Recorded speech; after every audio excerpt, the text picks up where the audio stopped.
Buenos días, buenas tardes, buenas noches. Estamos en el crossover del año. Dos personas brillantes, queridas, inteligentes, muy admiradas en Argentina, en España, creo que en todos los lugares de habla hispana que les interesan los temas de la ecología de mercado. Recién estábamos hablando y adoré esa frase. Estamos con Luis Gómez Fernández, un amigo de España, un genio, seguramente todos ustedes lo siguen. ¿Cómo estás, Luis? Estás muteado. Ahora, pues muy bien, Ahora, Karina. Muchísimas gracias por tu amable invitación y por tu amable presentación. Bien, un poco triste el día hoy aquí en Leipzig porque tenemos una temperatura, no sé, 7, 8 grados, pero está lloviendo esta lluvia que no para de caer, que te sales a la calle y dices, va, esto no es lluvia, pero terminas completamente empapado. Y bueno, muchísimo trabajo desde hoy muy tempranito para precisamente sacar un tiempo, 1 hora y media, 2 horas, para poder estar aquí contigo. Y encantadísimo, y además para conocer personalmente a José Antonio Álvarez, que tenía muchas ganas, y compartir con vosotros este rato magnífico que seguro vamos a tener. bueno, y exactamente está con nosotros nuestro queridísimo José Antonio Álvarez, más conocido como Bumper Crop. No sé si ya la gente te sigue diciendo José o Bumper, pero es un luchador incansable, es increíble. Cualquiera que tiene alguna duda, cualquiera que ve alguna mentira, alguna fake, algún adoctrinamiento alrededor de los temas del agro, de la ecología, de lo que sea, pone la Bati señal, la Bumper señal y llama a Bumper. ¿Cómo estás, Bumper? Otro que está muteado, pero... Ahí está. Buen día, Karina. Buenas tardes, Luis. Bueno, de nuevo, muchas gracias por la invitación. Es un honor. Muchas gracias. Bueno, nos hemos cruzado muchas veces en las redes hablando de un tema que es recurrente en muchos aspectos de lo que es el ecoactivismo, que es una idea de que la naturaleza es animada, es una especie de deidad, que la humanidad no debería molestar, no debería intervenir, no debería modificar. Como que hay una naturaleza natural en algún espacio que desconocemos, digamos, por lo menos nosotros, y que deberíamos volver a eso. Y entonces que toda la condición humana molesta a esa naturaleza. ¿Qué pasa? Eso es una filosofía un poco rara. Luis tiene un texto magnífico que se llama El ser humano 100% natural, en el cual hace un derrotero de las distintas filosofías que tienen que ver con cómo pensar la naturaleza dependiendo de los distintos momentos del conocimiento humano. Pero llegados a hoy, nos encontramos que esa idea ha permeado mucho, se enseña en las escuelas, la vemos en los medios, es casi una condición ideológica, o casi, medio no casi, es una condición ideológica. Esa condición ideológica se transforma en ideas políticas, esas ideas políticas se transforman en leyes, y finalmente son condenadas un montón de actividades precisamente por esta idea de no molestar a la naturaleza natural. Así que quería, en principio, preguntarles ¿cómo ven eso? Y ustedes son luchadores contra esa idea, incansables y además con buen ánimo y con una paciencia divina. ¿Qué es lo que les parece? ¿Por qué les parece que llegamos a esta situación y cómo se revierte? El que quiera empezar, estamos entre amigos. José Antonio, dale. Bueno, no, está bien. No, yo siempre giro sobre la misma idea, ¿no? Siempre hubo un partido verde, y de hecho aquí hubo algún partido humanista que no conseguía lograr más del 1% de los votos, ¿no? Y perseguía estas causas, me refiero a décadas atrás, ¿no? En Europa, bueno, tenía alguna importancia mayor, pero lo cierto es que últimamente todos los partidos mayoritarios tomaron esas banderas, ¿no? Ahora, cuando uno empieza a indagar un poco y habla con algunos de ellos y ve qué trasfondo tiene, bueno, lo primero que aparece claro es que lo que se busca es que tampoco haya mucha independencia económica, ¿no? Es decir, todas las actividades productivas lo que tienen en común es que justamente ayudan al desarrollo económico y digamos, a la libertad económica de las personas. Entendiendo la libertad económica como la que después permite el ejercicio del resto de las libertades individuales, lo que uno entiende es que en muchos casos hay muchos sectores políticos que están interesados en que la gente dependa del Estado, ¿no es cierto? Primero, cortándole la posibilidad de producir y segundo, cortándole la posibilidad en muchos casos de decidir a qué dedicarse, cuánto producir, cuánto ganar y tener, digamos, como dije, una independencia del Estado, ¿no? Yo creo que en realidad muchos persiguen eso. Habrán encontrado en el ecologismo la herramienta más útil para conseguirlo, hay otras también, pero bueno, yo creo que la idea se ha extendido fundamentalmente para lograr eso, ¿no? Sí, me parece súper adecuado el concepto que acabas de traer, José Antonio, porque primero coincido plenamente con él y además quiero subrayar un par de cosas, o me gustaría subrayarlas. Efectivamente, más allá de la libertad, desde el poder del Estado, porque es consustancial al poder del Estado, a cualquier estructura de poder, lo más importante es limitar la independencia y la emancipación de aquellos a someter.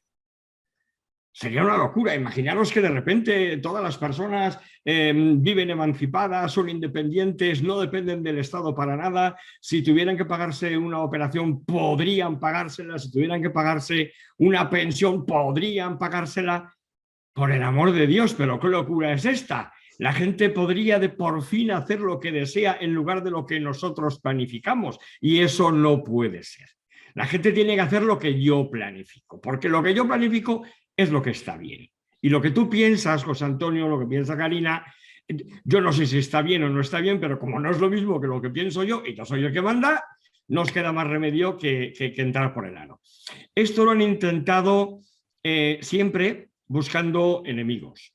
En unas ocasiones el enemigo era los ricos, en otras ocasiones el enemigo eran los nobles, en otras ocasiones el enemigo eran los judíos, en otras ocasiones el enemigo eran los del poblado vecino, siempre buscando un enemigo para conseguir a través del miedo a un enemigo domeñar la voluntad de independencia y autonomía de las personas y someterlas a un bien común. Estas ideas se van acabando y se van acabando, o estos leitmotivs ya no tienen mucho sentido, porque en Occidente hoy todos somos ricos, vivimos infinitamente mejor de cómo lo hiciera cualquier noble en el siglo XVI, porque esto es algo de lo que la gente no es muy consciente. Claro. O sea, la nobleza, los señores feudales del siglo XVI vivían 16, 15, 14, infinitamente peor que nosotros. Infinitamente peor, y se alimentaban peor y no tenían acceso a sanidad, vivían mucho menos. Bueno, pues esto todo se ha ido acabando como argumento y aparece un nuevo enemigo, el más duro de los enemigos, nosotros. El ser humano es el enemigo ¿de quién? De la naturaleza virginal, de la naturaleza deidificada, del planeta Tierra como entidad consciente, como bueno, Gaia. La diosa Gaia. Exacto. ¿Y quiénes son los que atentamos contra la diosa Gaia? Los malvados humanos, ¿no? Y termino ya esta introducción comentando una cosa que probablemente vamos a seguir comentando a lo largo de esta charla.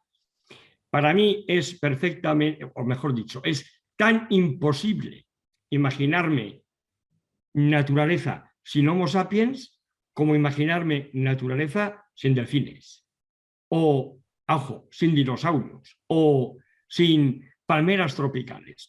Es decir, yo no puedo sacar al ser humano de esa ecuación, porque sería como decir, bueno, es que hay que proteger la naturaleza, pero a los delfines no. ¿Y por qué? Pues porque los delfines tienen la piel plateada y nadan mucho y comen mucho pescado. Vale, como comen mucho pescado tienen una huella ecológica tremenda y entonces hay que acabar con los delfines. No sé si me he logrado explicar, ¿no? No, yo no entiendo el concepto naturaleza si el Homo sapiens no es completo. Es que no existe otra especie que haya pensado la naturaleza. la conciencia misma, la idea de pensarlo, le pertenece a la condición humana. Claro. Y también es cierto que la condición humana, digamos, que somos lo que somos precisamente porque hemos modificado la naturaleza, no habría otra manera. Somos débiles, somos frágiles, solamente podemos existir adaptando la naturaleza.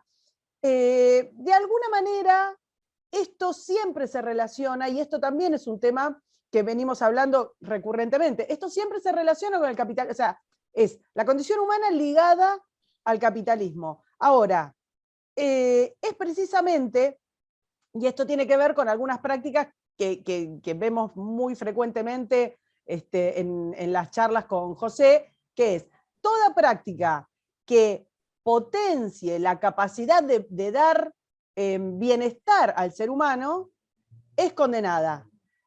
Esto es lo que está ocurriendo con un ataque feroz a la agricultura y a la ganadería moderna, ¿no? Quieren volver a que hagamos un agujerito, plantemos orégano, no sé, campos y comemos orégano. Vos venís marcando esto, José. Bueno, es que justamente el enemigo además es la productividad, ¿no? Como decía Luis, hace 200 años, más del 90% de la población estaba solamente destinada a procurarse sustento, produciendo ella misma lo que iba a consumir, y si sobraba algo, entraba, digamos, en esa red de comercio mínima que existía local, ¿no? Hoy, menos del 2% de la población mundial alimenta al resto, y alimenta un número de personas que nunca existió. Es decir, hace 150 años, yo lo he repetido varias veces, ¿no es cierto?, había una sexta o una séptima parte de la población que hay hoy. Y resulta que el 90% en algún momento de la vida pasaba hambre, y eso obviamente motivaba guerras, y de hecho Europa es el mejor testigo de eso, ¿no es cierto? Se la pasaron de guerra en guerra durante siglos, fundamentalmente por recursos. No era solamente por extender la frontera y nada más, eran recursos. Hoy en día, la verdad que el mundo pasa por un periodo de paz que nunca antes lo tuvo, y fundamentalmente porque primero resolvió el tema de la producción de alimentos. Es decir, y no es como el huevo y la gallina, primero se resolvió la cuestión de la escasez de alimentos y después creció la población. Obviamente eso fue de mano con la medicina, ¿no es cierto? Fundamentalmente en la década del 40, cuando se descubrió la penicilina, y a partir de ahí también se le puso un freno a las enfermedades infecciosas que mantenían a raya la población. Pero fundamentalmente a partir de los 60, que es cuando se ve el incremento de la tasa de la población mundial, va exactamente de la mano con la Revolución Verde. Es Ahora decir, vos, perdóname, sí, te interrumpo porque vos hablas mucho de sí. este tema de que por primera vez en la historia producimos más, digo, la humanidad produce más alimentos de los que necesitaría. O sea que, Sí. y convengamos que la gente cuando produce alimentos no lo quiere tirar a la basura, o sea, el que produce alimentos lo quiere producir para venderlos, para comerciar con ellos, no quiere tirarlo, la gente no es loca. Entonces, ¿qué es lo que pasa? Que se hace tanto hincapié en el hambre cuando estamos produciendo, pero por primera vez, más comida de la que podríamos comer. Bueno, es que van 30 años, se han cumplido 30 años el año pasado, desde el momento en el cual la producción alcanzó a la demanda mundial. En el año 90 se cruzaron las curvas por primera vez entre demanda y producción, entre oferta de alimentos, ¿no es cierto? Lo que tiene, digamos, hoy se está produciendo alimentos para un 40% más de del requerimiento de los 7.800 millones de personas que habitan el planeta, ¿no es cierto? Lo que pasa es que hay muchos alimentos que tienen un montón de transformaciones y terminan en otras industrias. Como por ejemplo el 40% del maíz que se produce en Estados Unidos va a parar a combustible, ¿no es cierto?, a etanol. Pero bueno, el tema de distribución es un tema de libertad económica.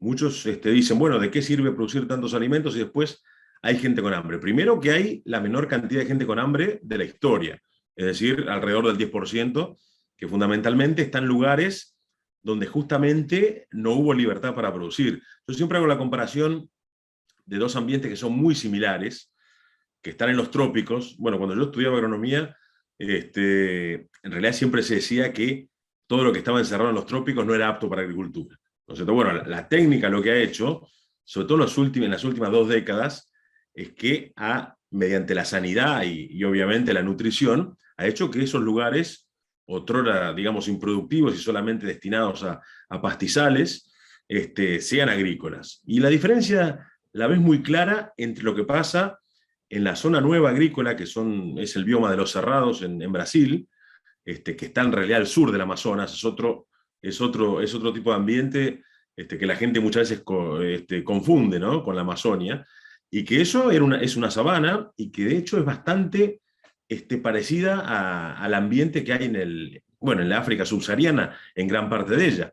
Bueno, en Brasil no se para de producir cada vez más todos los años, porque justamente además el Embrapa, que digamos es el instituto equivalente al INTA nuestro, ¿no?, que se ha propuesto de hace años difundir la técnica para producir en los trópicos, y de hecho es hoy el mayor productor de soja y el segundo productor de alimentos del mundo, donde antes no había nada, sobre todo en el crecimiento, y del otro lado del Atlántico, en África, con una condición similar, está la mayor concentración de gente que pasa hambre. Bueno, es la diferencia justamente entre apostar al capitalismo, a la acumulación de capital, a la creación de empleo productivo, y del otro lado apostar, digamos, a durar, ¿no? Bueno, ahí hay un ejemplo muy claro de cómo le puede ir a un país tomando el camino de la producción, y otro país siguiendo con la agenda que le imponen otros países que se desarrollaron mucho antes, ¿no es cierto? Luis, perdón. A ver, efectivamente, hay conceptos que muchas veces yo creo que es debido a la falta de seriedad o al ansia por el sensacionalismo de determinada prensa, ¿no?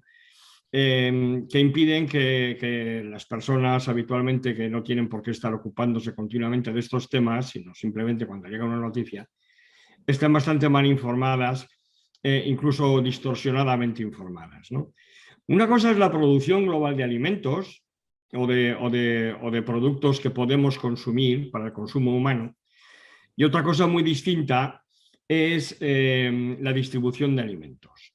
Porque hay unas cosas que no podemos olvidar.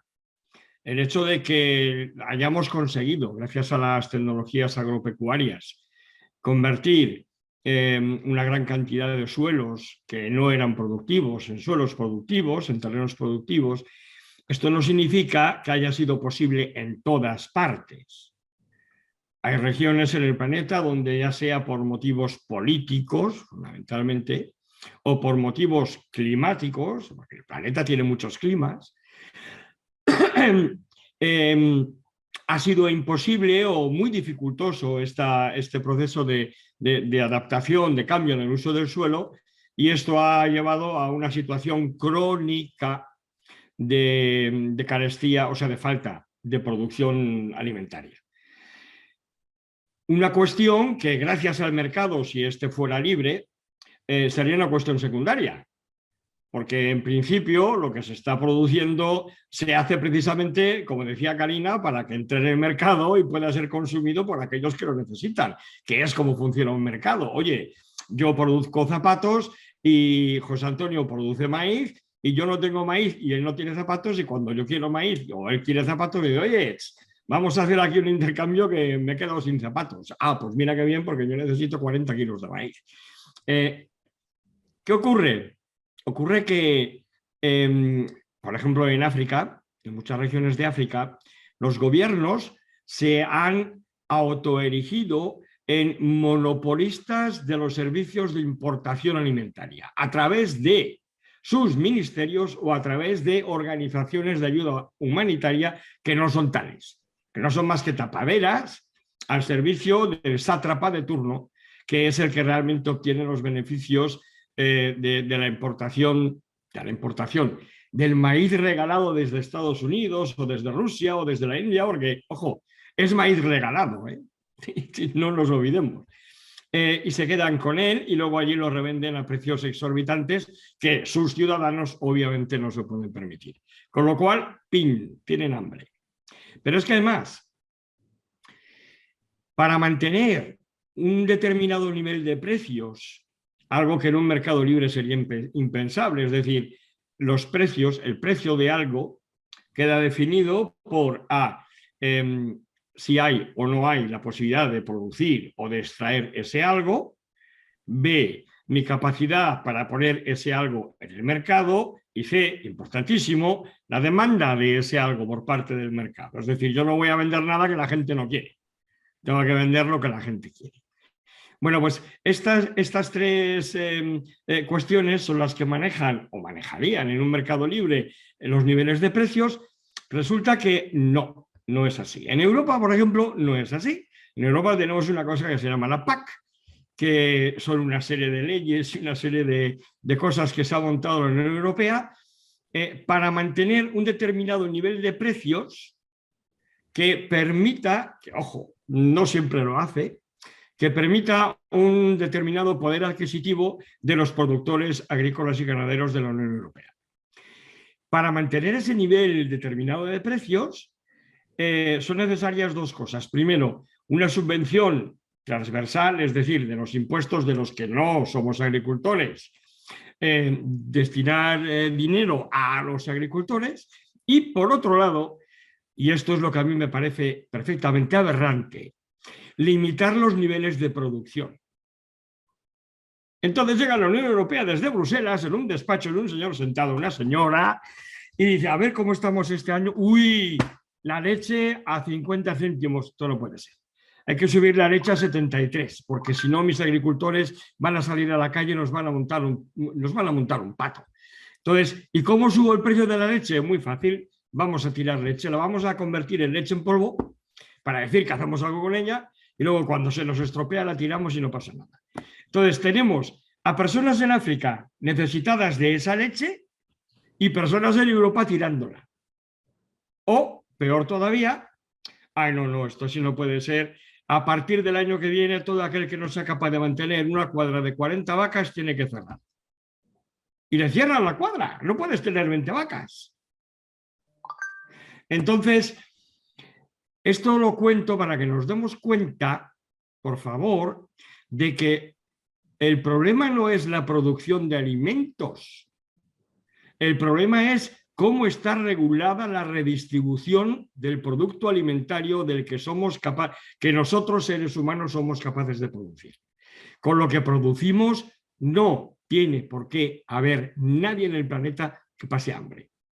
Y si hay gente en el planeta que pasa hambre, ya les señalo yo los culpables, los políticos, los sindicatos y la avaricia de los sátrapas de determinados países africanos y determinados países asiáticos que lo que pretenden es, lógicamente, o incluso hispanoamericanos, obtener ellos el mayor beneficio. A que a los sátrapas venezolanos nunca les falta nada en el plato. Pero a los venezolanos... Justamente lo que acaba de decir Luis sobre África Central sobre todo, ocurre también en Venezuela. El monopolio del comercio de alimentos es justamente eso. Es un monopolio de jerarcas que se han arrogado la función de importar alimentos y sobre todo de importar insumos, que son los que limitan después y los venden al triple del valor internacional, y son los que justamente por su escasez limitan la producción de Venezuela. Venezuela no tiene retenciones, pero sí tiene un monopolio de insumos que hace que le sea imposible competir con el resto de los países, y por eso tiene esa magra producción. Pero no puedo coincidir más con lo que dijo Luis, la verdad que es tal cual. Y de hecho el PAC, poniéndolo en números, fue aumentando en los últimos años. Hoy ronda alrededor de 60.000 millones de euros anuales, de los cuales España recibe el 10%, más o menos, recibe alrededor de 6.000, y es lo que hace que, por ejemplo, uno vaya por Castilla, vea girasoles de 300 kilos de rendimiento por hectárea, y diga, pero ¿quién es capaz de tirar el dinero en eso? Bueno, justamente lo tiran para justificar el subsidio que están recibiendo, pero eso es inviable. Eso es inviable y está aportando producción en un lugar que en realidad tendría que estar dedicado a otra cosa, y compite deslealmente con el resto del planeta que produce el mismo producto. Después, obviamente, todos los tipos de cuestiones ambientales no son otra cosa que justamente barreras pararancelarias. Es decir, cuando se discuten o en realidad cuestionan la utilización de ciertas moléculas químicas o inclusive del cambio de uso del suelo, como en realidad Brasil es el principal objetivo de todos los países, digamos, de Occidente, por lo que justamente dije primero, ¿no es cierto? A Brasil le cuestionan absolutamente todo y de hecho han recurrido a la mentira para decir que la agricultura avanzó sobre la selva, cuando en realidad no fue así, pero fundamentalmente Brasil les molesta porque aporta una cantidad de alimentos que antes no se aportaba, y cuanto mayor cantidad de alimentos haya, el precio tiende a bajar y más caro le cuesta a Europa mantener a sus agricultores en una producción que obviamente es inviable, ¿no es cierto?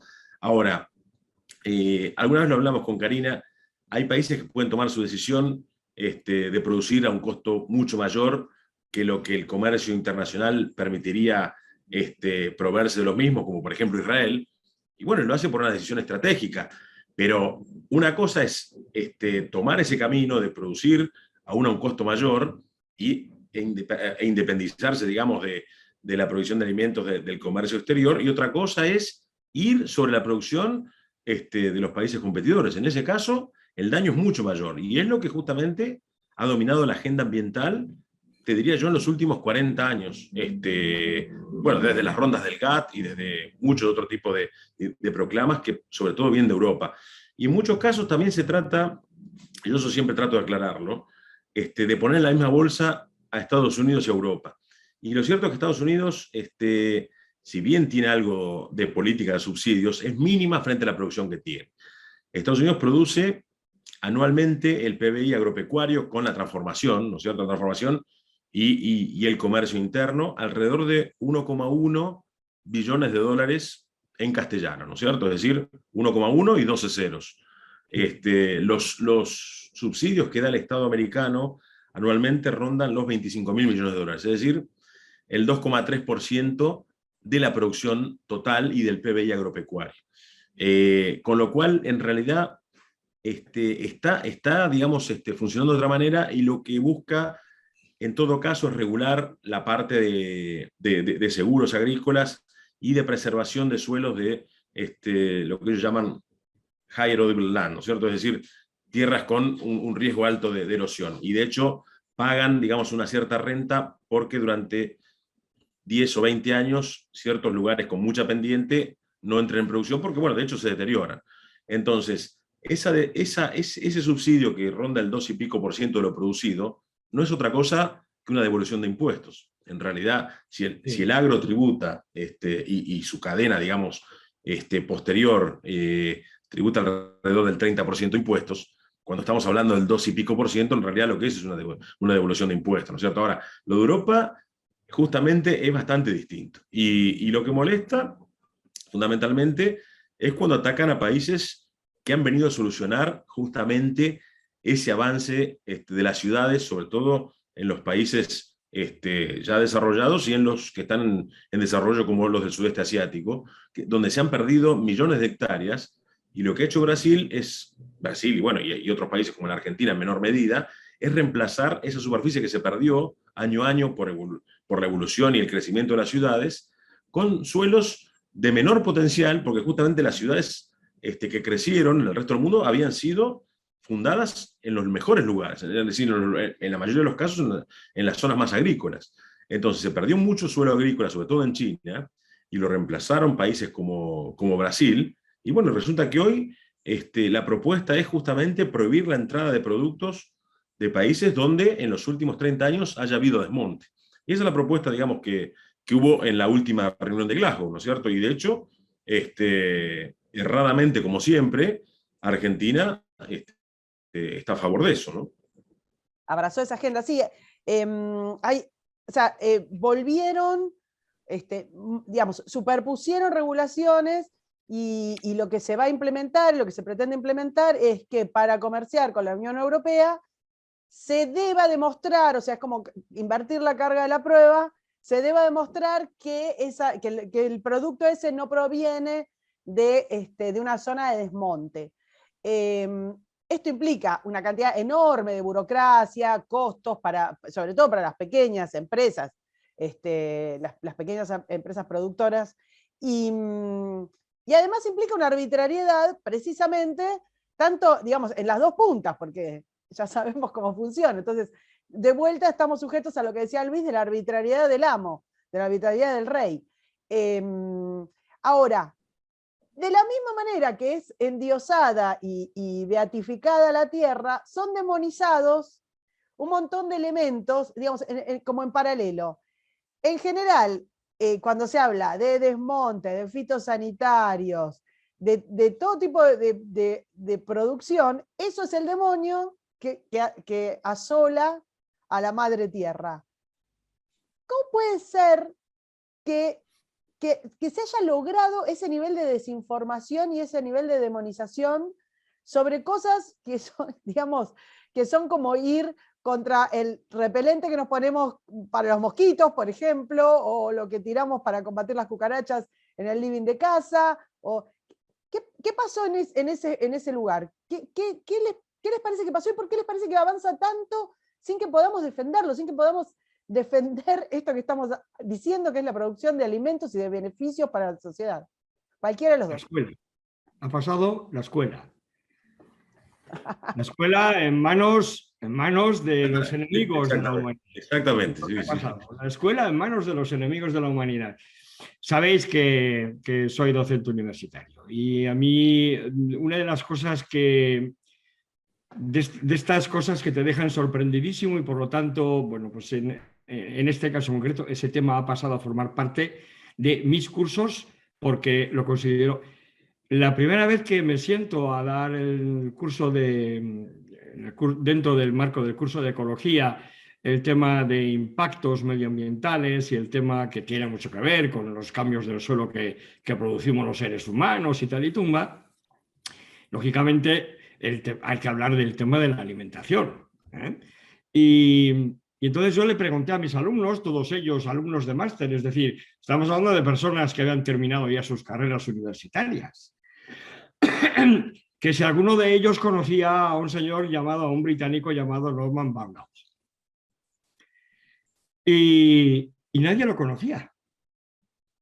Resulta que a la persona que probablemente más vidas ha salvado en la historia de la humanidad, el padre de la revolución agrícola, de la revolución verde, no lo conoce nadie hoy. Este señor no fue Nobel de la Paz a dedo, como son los últimos Nobeles de la Paz, no, este señor le salvó la vida a millones y millones de personas. Gracias a los trabajos de este hombre, México alcanza en el 1956 la autonomía en la producción de trigo y deja de tener que importar trigo, y el éxito fue tal que las ideas de Borlaug se exportan a Pakistán, Túnez, Egipto, Siria, Indonesia, la India, salvando de la muerte por hambre a millones y millones de personas. Bueno, pues al señor Borlaug no le conoce nadie. Y si hoy le pregunto a chicos de 17, 18 años que acaban de salir de la escuela, de los colegios, tampoco. Entonces, ¿qué es lo que ha pasado, Karina? La escuela es lo que ha pasado.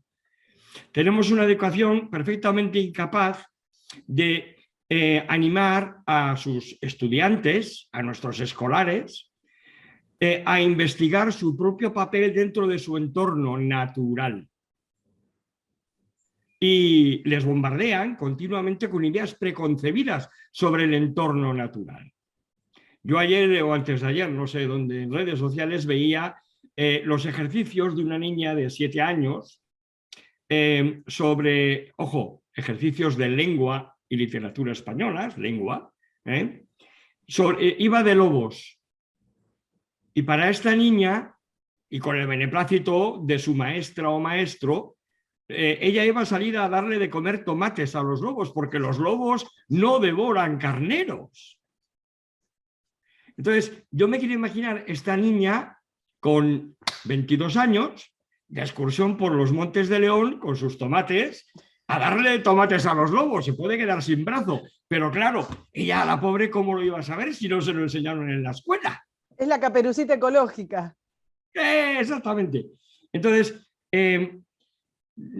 José sacaba hoy, creo, un mapa, y volvemos otra vez al tema que nos ocupa, sobre los terrenos, el suelo, que estamos dedicando en el planeta a la producción agrícola. Y si nos fijamos un poco en ese mapa, nos damos cuenta de un detalle. Vamos, ocupamos una parte relativamente pequeña del suelo cultivable.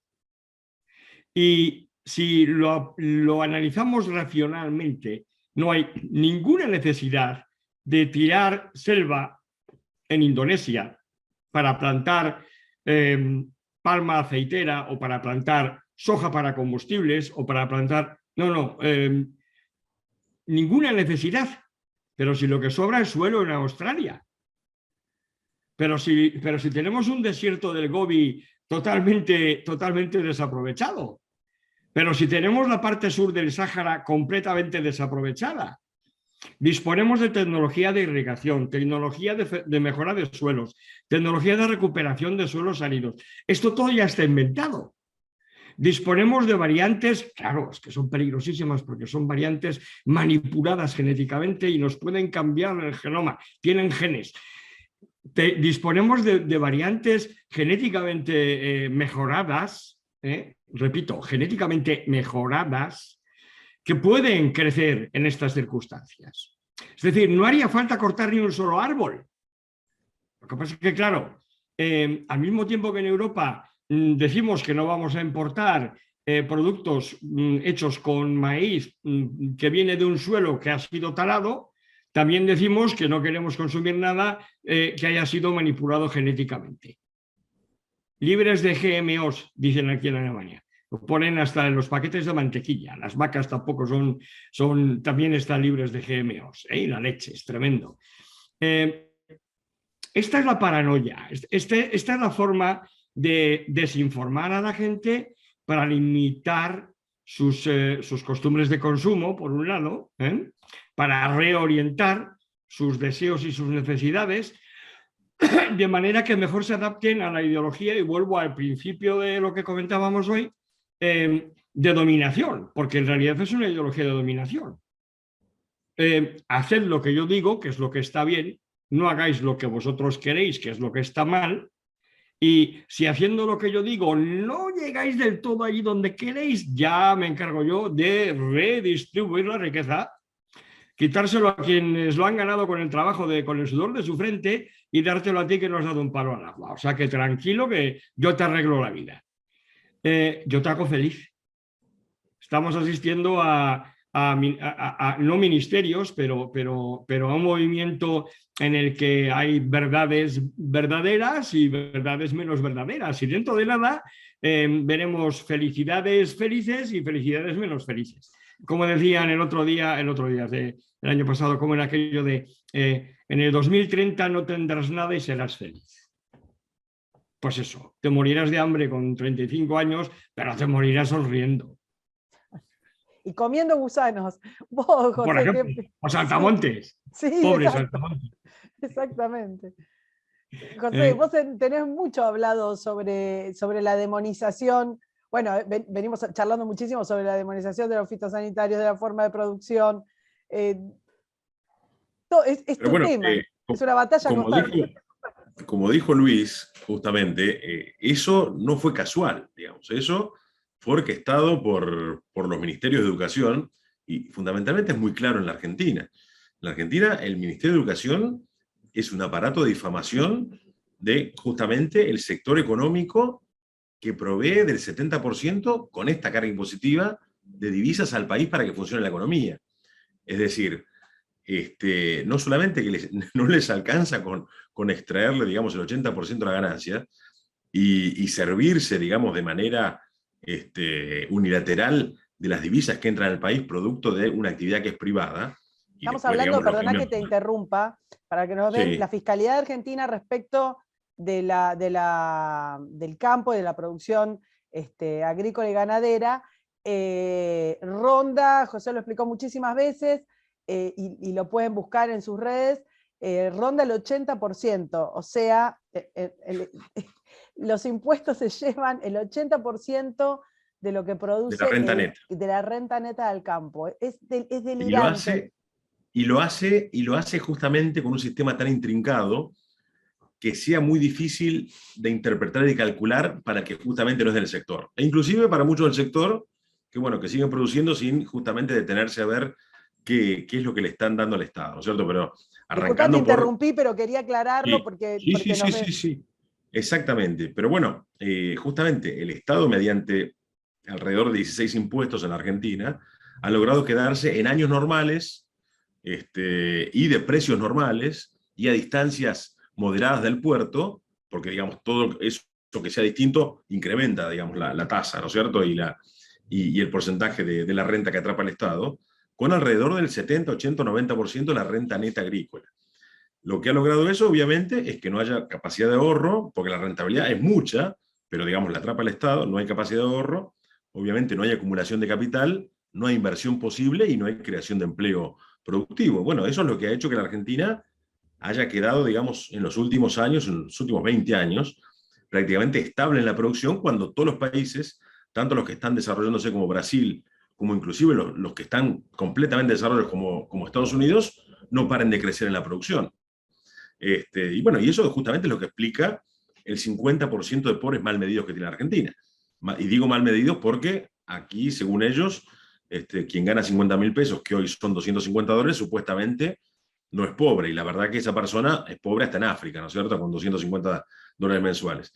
Pero bueno, comparto todo lo que dijo justamente Luis acerca de eso y de hecho en la Argentina se nota muy claro que el aparato de difamación, que además es sustentado por el dinero del contribuyente, se vuelve contra sí mismo para justamente impedir el crecimiento de una actividad productiva.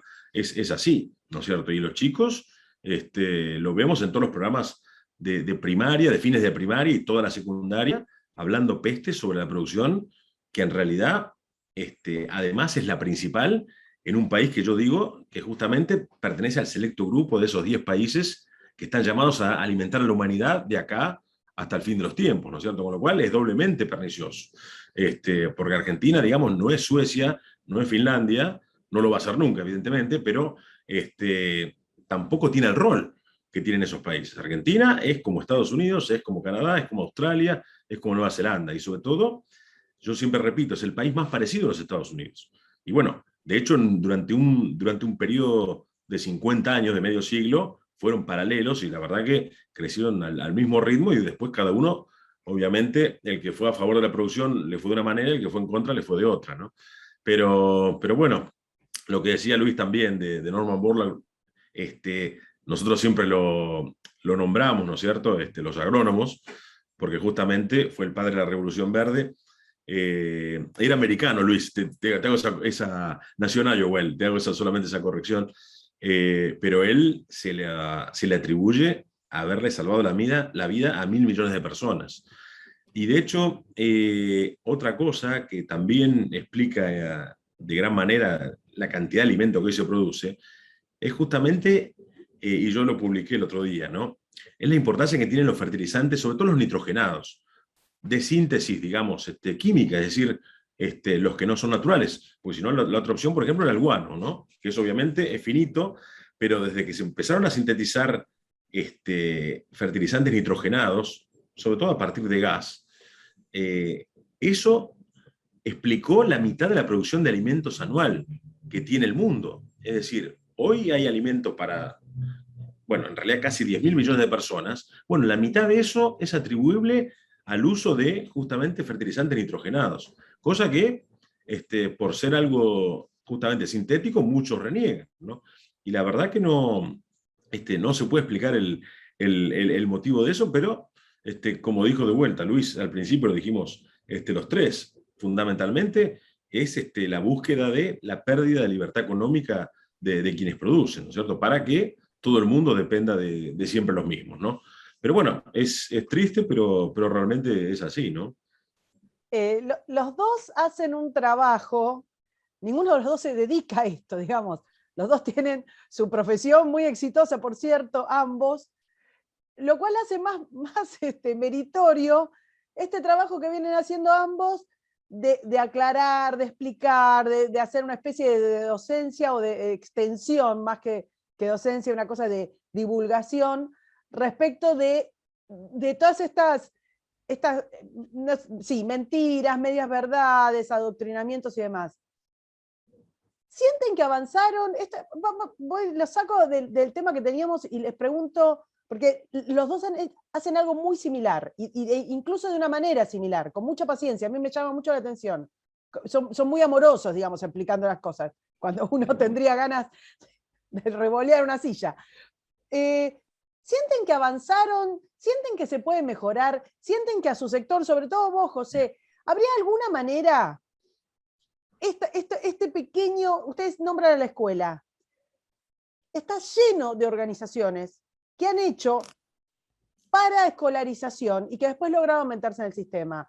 Cuadernillos, series en Netflix, o sea, hay un mundo que no piensa como nosotros y que viene ganando, desgraciadamente, esta batalla del bien y el mal, de la humanidad mala y la naturaleza buena, en tantos aspectos, lo viene ganando, pero ha invertido mucho. Y cuando digo invertido, digo concretamente dinero, tiempo, esfuerzo, convicción y demás.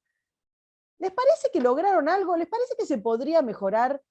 ¿Por qué no salió alguien a explicarle a los chicos y a hacer obras de teatro infantiles diciendo, no, perdón, pero los fertilizantes hacen que el choclo que comes tenga todos los dientitos y no un choclo? Miren lo que es un choclo plantado en la esquina, en el fondo de la huerta de casa, y van a ver lo que les sale. O vean cómo les va a salir un tomate, uno que les va a salir además. ¿Qué les parece? ¿No se cansan a veces? ¿Y qué les parece que se podría hacer? Largo, el que quiera, en el orden que quiera. A ver, no, Karina. Hacer lo único que podemos hacer nosotros es seguir haciendo lo que estamos haciendo si creemos en conciencia que lo estamos haciendo bien. Y creemos en conciencia que es importante hacerlo. Y te voy a decir por qué. Porque no se trata de convertir a nada a una mayoría. Por lo menos yo no pretendo convertir a nada a una mayoría. Se trata de que de vez en cuando, a raíz de una publicación que haces, a raíz de un comentario, etcétera, etcétera, uno se pare a pensar y diga, oye, espera, que a lo mejor resulta que este tío no le falta razón. Voy a mirar esto. Y lo mira. Y la próxima vez cuando vaya al bar, o cuando venga su cuñado a la fiesta de Navidad, y su cuñado le diga bla, bla, plum, plum, él dice, no, mira, no, es que he estado estudiando este tema y según esta publicación resulta que no, que la realidad es otra. Esa labor, para mí, es la labor fundamental del divulgador. No es la de generar mayorías, sino es la de generar gente que dude, gente que sea capaz de tomarse el tiempo y reinvestigar sobre sus propias ideas preconcebidas, que no es otra cosa que lo que, yo no sé, José, me imagino que también, y no es otra cosa que lo que hago yo.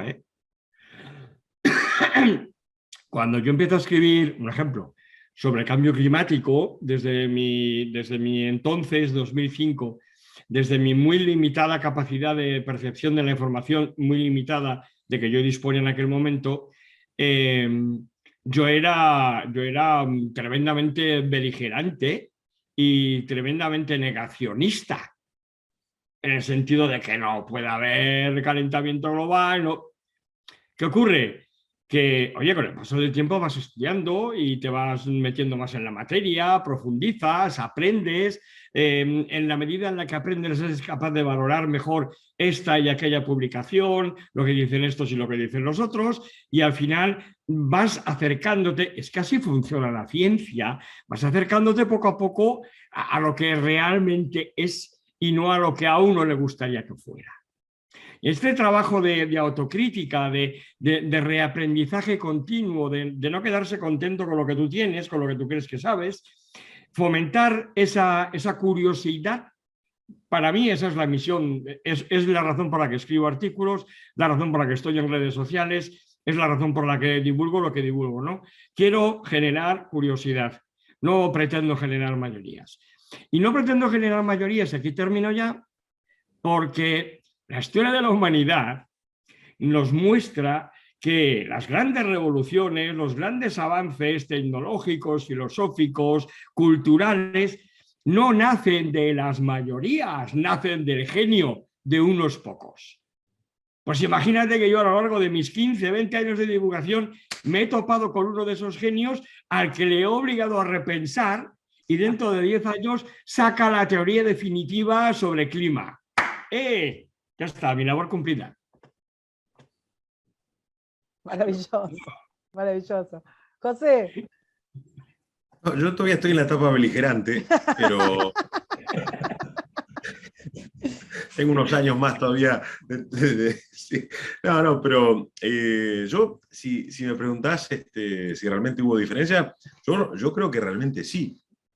Y lo veo, obviamente de allá cuantificarlo y ponerlo en porcentajes sería muy difícil, ¿no? Pero yo veo muchísimos, sobre todo jóvenes, que no son del sector, porque bueno, los que estudian, digamos, las carreras afines, ya lo tienen, a pesar de que le han cambiado la currícula y gran parte de hoy de las producciones están sometidas, digamos, a ese tipo de ideas impuestas. Ellos naturalmente dudan porque de hecho hay contradicción.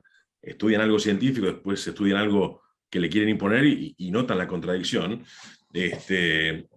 Pero fundamentalmente jóvenes que no son de carreras afines a la producción, que realmente se replantean muchas cosas que les han dicho. Y de hecho lo extienden por la cantidad de mentiras que han sabido detectar de otros temas que provienen de la misma fuente.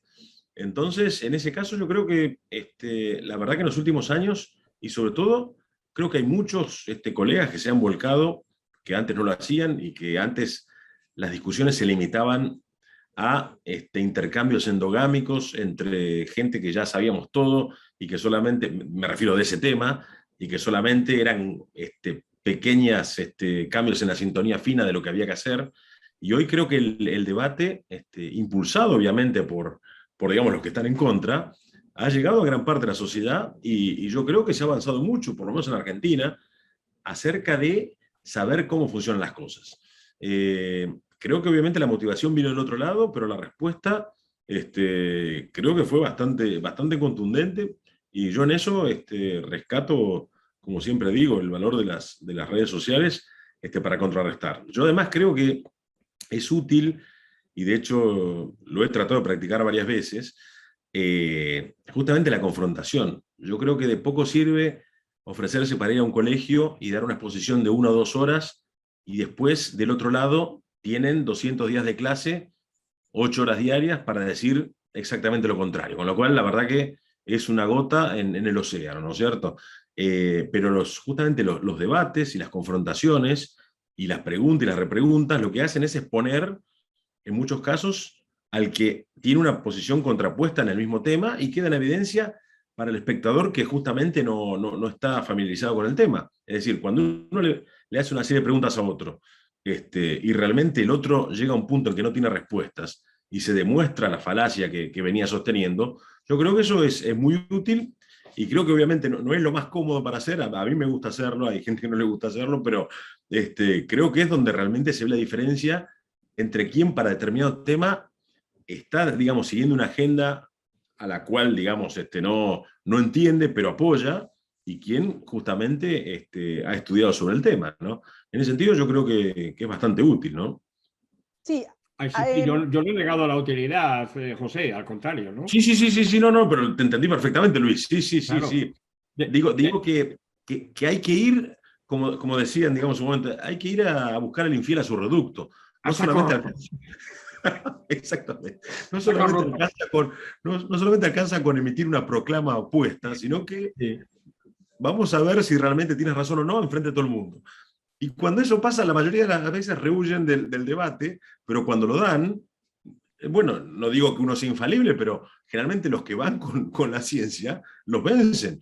Y es así. Y eso, digamos, es la manera de que no haya solamente 2 campanas, sino que una campana suene mucho más que la otra y que justamente se note la diferencia entre estudiar seriamente un tema y solamente repartir panfletos comunistas, porque de hecho es eso, ¿no es cierto? A mí me resulta, sobre todo, bastante triste que universidades de prestigio le den lugar a gente que se dedica a eso, porque le están dando un sello que la gente puede confundir, y se forman esas cátedras libres, en las cuales justamente están compuestas por gente que no tiene nada que ver con el tema del cual están opinando, y tienen el sello detrás de una universidad de prestigio. Y la verdad que en esos casos, yo creo que ahí ya han avanzado mucho más de lo que deberían, ¿no? Y lo digo fundamentalmente como por ejemplo en esa cátedra libre de seguridad alimentaria que tiene la UBA, y que encima tristemente la tiene la Facultad de Agronomía de la UBA, de la Universidad de Buenos Aires, en la cual le da soporte a gente que, bueno, que son abogados, son filósofos, son sociólogos, pero que se ponen a hablar de química, y se ponen a hablar de fisiología, y se ponen a hablar de genética, sin ningún conocimiento. Lo podrían tener si lo hubieran estudiado, pero realmente ni siquiera hicieron ese esfuerzo. Digamos, no los estoy invalidando No, es que por, no es digamos, no es el la carrera objetivo. que eligieron, pero sí me parece que la verdad que no tienen derecho a difamar, sobre todo bueno, por un objetivo político, porque de hecho viven del subsidio estatal, que justamente les indica a dónde tienen que ir a difamar. Y yo creo que esa gente hay que exponerla, y bueno, lo que sí rescato también, Karina, bueno, vos lo has visto, es que la verdad que en los últimos años, por lo menos, digamos, desde esta prédica o de este intento de divulgar algo, la verdad que se ha llegado a muchos, bueno, a muchas personas que hoy son, por ejemplo, congresistas, y lo son actualmente en el Congreso que se acaba, digamos, de formar ahora en Argentina con la renovación. Y la verdad que por lo menos tener acceso a ellos y hablar y explicarles y decirles, mira, esa idea viene atrás de otra, y que sepan, digamos, que la conexión no es fundada en la razón, sino en una conveniencia económica o de dominación o de lo que fuera. Yo creo que en eso, la verdad que el avance sí es cierto y ha sido útil, ¿no? La verdad que en eso me siento bastante contento de poder decir, por ejemplo, hoy con el congreso que hay, que son 257 personas, uno por lo menos habló del tema con una docena de ellos. Algo, digamos, algo queda, ¿no? Claro. En esto que decía Luis de la duda, realmente ha ocurrido. O sea, así como ustedes, con otros temas como la energía nuclear, como, no sé, como otro tipo de investigaciones científicas, digamos, hay un montón de espacios demonizados que mucha gente se ha dedicado, y cuando digo, vos decís beligerante, José, te mandan la bumper señal y vos te pones a explicar gráficos, cuadros, explicaciones para nosotros los mortales, los que no hemos estudiado ninguno de los temas que sean comprensibles. Hay una dedicación, no nos mandás a freír churros. Y así como ustedes se han transformado en referentes, hay un montón de otra gente, como Operador Nuclear, digamos, gente, hay revistas digitales, hay cuentas, hay fundaciones, hay gente que está trabajando en esto, en tratar de rescatar esos lugares. Y es cierto lo que decís, que mucha gente, esto aprendió, o sea, ustedes dos no tienen la misma prédica hace 10 años que ahora. De alguna manera estamos charlando y está cada uno a una punta y otra del Atlántico, y se conocieron porque estaban en un ámbito de gente que, insisto, yo no estudié nada de eso y lo sigo, y así es muchísima gente. Ahora, eso está desconectado de nuestros gobernantes. Nuestros gobernantes siguen hace 10 años. De alguna manera no se enteraron. Y yo entiendo lo que ustedes pueden decirme de hay una agenda, hay una conveniencia, hay una corrupción, hay una demagogia respecto de ciertos votantes, pero lo cierto es que hay un mundo que sabe más cosas que nuestros dictadores de leyes. Y lo digo dictadores de alguna manera. ¿Qué es lo que les parece? ¿Por qué esa desconexión? Y con esto cerramos. Hace un montón de tiempo que estamos hablando, yo seguiría hablando con ustedes toda la tarde, pero ¿qué es lo que les parece que esta prédica, que ustedes han logrado, que se conecten dos personas que no se conocían, que además tienen profesiones totalmente distintas y que no ni son periodistas ni divulgadores ni nada, digamos, se hayan conectado, no haya llegado no sé, al intendente de su pueblo, o al diputado o al que van eligiendo, que de pronto están cercenando la capacidad de conseguir energía barata, volviendo a los europeos a dormir con pulóveres, diciéndole a los productores, haciendo que los productores agropecuarios argentinos están pidiendo disculpas por la huella de no sé qué, cuando han producido tanto. ¿Qué es lo que les parece que pasa? ¿Por qué no llegan? Bueno, yo no puedo hablar por José, pero puedo hablar por mí. Mira, acaban de nombrar un nuevo gobierno aquí en Alemania y la nueva ministra de Asuntos Exteriores pertenece al partido político de los Verdes. Y el primer acto, no dirigido hacia Occidente, sino dirigido hacia el este de esta señora, ha sido poner en entredicho la viabilidad del proyecto del nuevo gasoducto que suministra gas a Alemania y a Europa, el Nord Stream 2, con argumentos, bueno, pues eso, ecologistas. Olvidando completamente que la energía eólica y solar no son capaces de generar la energía suficiente que necesita este país, olvidando completamente que dentro de 2 años ya no vamos a tener ninguna central nuclear funcionando, olvidando que las importaciones desde Francia van a estar limitadas por la demanda francesa. Ojo, las importaciones de energía desde Francia no están limitadas por lo que cuesta la energía francesa, no, por la demanda interna de Francia. Francia no va a vender energía nuclear a Alemania si no le sobra. Todo esto lo olvidan, y lo olvidan porque están movidos fundamentalmente por una idea, por una ideología, por una fe, es una religión. Y en mi caso a mí me ocurre justamente lo contrario. Es decir, yo esto lo digo cuando hablo de filosofía o de ética de la libertad, ¿no? Yo no pretendo que José y Karina hagan y vivan y piensen lo que yo pienso. Lo único que pretendo es que no me castiguen por decir, vivir y pensar lo que yo digo, vivo y pienso.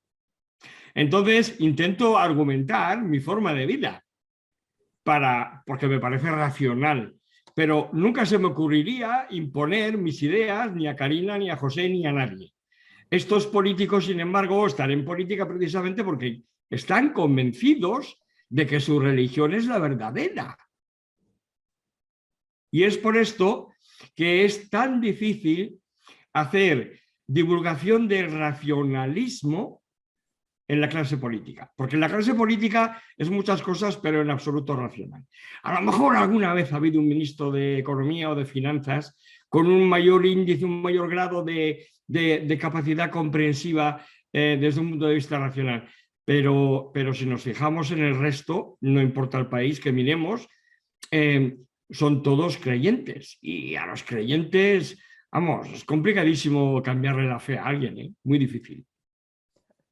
¿José? Bueno, justamente coincido plenamente. Se ha cambiado, digamos, la autoridad religiosa por la autoridad política, Claro. y las dos se arrogan el monopolio de la bondad. Entonces, ahora, en términos económicos, es difícil que alguien que nunca haya producido nada y nunca haya estudiado del tema tenga mayor capacidad que justamente quien ha creado el bien para decirle cómo hacerlo o cuánto hacerlo. Lo que decía hoy Luis acerca de justamente esos techos que pone, sobre todo Europa, la producción. Yo he visto muchísima gente, bueno, yo he trabajado en Canadá, digamos, a fines de los 90, después que me recibí aquí, y veía mucha gente mudarse desde lugares como Finlandia o inclusive Holanda o Alemania mismo a Canadá y Estados Unidos, justamente porque obviamente no tenían un precio de sostén, que era el piso, pero no tenían el techo. Y lo que ellos entendían es que iban a ser un mero engranaje del Estado, cuasi fascista, que le iba a decir cuánto producir, qué cantidad, cuánto cobrarlo y qué tener y qué no tener. Y la verdad que para vivir así y poder tener un solo hijo al cual pasarle, digamos, ese casi trabajo estatal, y no poder tener dos, porque dos ya implicaría tener, digamos, la mitad del capital, ha hecho que mucha gente prefiera irse a arriesgar, pero por lo menos tener otro horizonte. La verdad que, bueno, muchas veces se habla justamente de los países nórdicos, ¿no es cierto? Y también las empresas tienen otro tratamiento, pero que el individuo pague el 50% de lo que ganan impuestos, y que a nosotros nos parece una locura cuando nosotros acá en Argentina, los que estamos produciendo pagamos, como dije, el 80 o el 90%, eso ya roza la esclavitud, porque es decir, bueno, te voy a proveer de educación, de seguridad, de justicia, de todo, pero lo voy a hacer yo y tú no tienes ninguna posibilidad de elegir otra cosa. Bueno, yo creo que mucha gente, y sobre todo la que es más capaz, huye de eso. Y lo que van a lograr es que, bueno, sea cada vez algo más normal, que haya un piso alto, pero un techo bajo, y a los que les gusta la libertad, la verdad que eso no nos conforma, ¿no? En ese sentido, yo creo que sí. Europa tiene, bueno, tiene que aprender eso, tiene que ver qué agenda va a querer, pero lo cierto es que con ese tipo de ideas, su participación en el PBI mundial cada vez va a ser más chica. Y lo va a lograr una sociedad igualitaria, pero igualitaria en tanto cada vez más mediocre, ¿no es cierto? Solo se puede nivelar para abajo. Hay que no se puede recordar nivelar eso. para abajo. Solo se puede nivelar para abajo.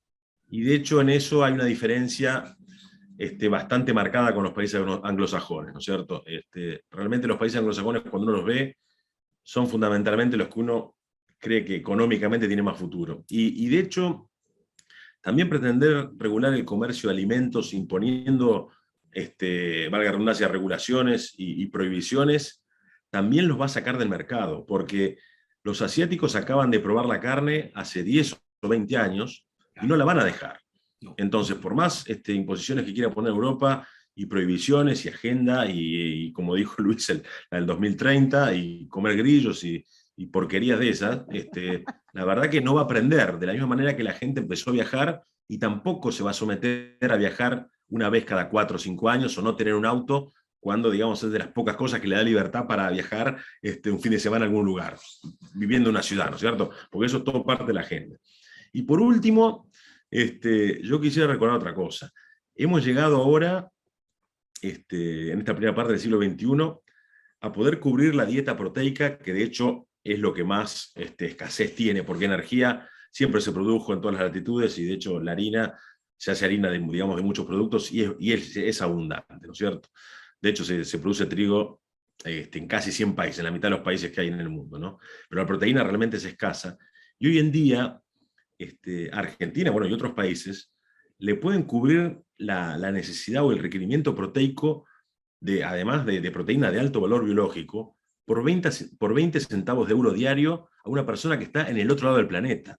Entonces, ir contra eso, la verdad que es de cínicos, y casi te diría que es de criminales, porque justamente cuando vos querés imponer, prohibir ciertas producciones, que a pesar, mal o bien, digamos, son hipereficientes, después podemos discutir si el bienestar animal, obviamente hay que tratar de que sea el mayor posible, pero nunca prohibir la producción, porque la producción ha hecho que hoy justamente vos puedas proveerle de proteína a una persona que está del otro lado del mundo, y que pueda tener un hijo sano, y que pueda tener un hijo con la aspiración de vivir lo que se tiene que vivir hoy, que son 80 años, por un capricho. Entonces, eso es algo que también los burócratas se van a tener que plantear, si realmente la gente no los va a condenar por eso cuando se entere realmente de las consecuencias que va a traer este tipo de agendas como la del 2030, ¿no? Un día nos tiene que invitar Karina un día a los dos para hablar justamente de esto. Agenda 2030, 3 objetivos de desarrollo sostenible. Solo estos 3. Combatir y erradicar el hambre del mundo, combatir y erradicar la pobreza del mundo, y fomentar y exigir casi en exclusividad el consumo de proximidad. De esto hay que hablar.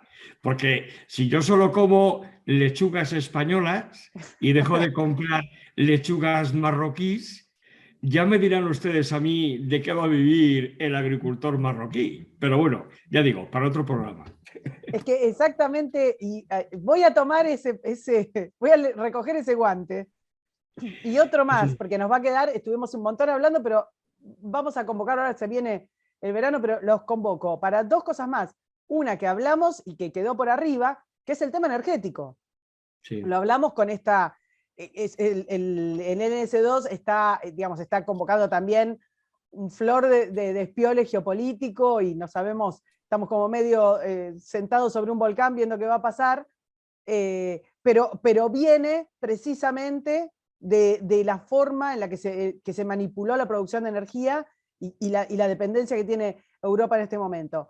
Pero también muchas otras cosas, como esto de pensar que con parques eólicos se va a solucionar la energía mundial, y entonces de llenar desiertos y parques y prados de los cositos, de los molinitos, que después la gente debe pensar que, no sé, que se desmaterializan y se van por el aire. No sé qué se piensan que pasa con eso. Los entierran, los entierran. Exactamente. Sí, ¿Qué es lo que pasa con las nos lleva a baterías? los chinos a Marte. ¿Qué es lo que pasa con Exacto, sí. el Narnia, que se piensan que van a ser los autos eléctricos y cuánto contaminan? Hace poquito tiempo, creo que fue Daniel Lacalle que explicó la enorme contaminación que implicaba la producción de autos eléctricos. O sea que, dos temas, el de la Agenda 2030, recoge el guante, y el tema energético, que quizás podemos además invitar a alguno de los divulgadores de la energía nuclear, que también lo seguimos y que son gente que es tan interesante y tan inteligente como ustedes. Así que bueno, pasa a ser el primer capítulo de muchos, les agradezco muchísimo, les deseo muy linda Navidad y muy lindo año nuevo a los dos. Y nada, y nos vemos en la próxima, porque ahora quedamos en episodios. Gracias, Karina. Feliz Navidad para ti, para José Antonio, para vuestras familias. Y si no nos vemos antes, pues próspero año nuevo, que entremos bien. Dale, gracias. Bueno, nuevamente muchísimas gracias por la invitación. La verdad que un gusto, un enorme placer haber compartido con Luis y contigo, Karina, esta hora y pico, ¿no? Y bueno, y sí, y los mejores augurios para el año que viene. Dale. Eso es. Muchas gracias, hasta luego. Hasta luego. Hasta luego.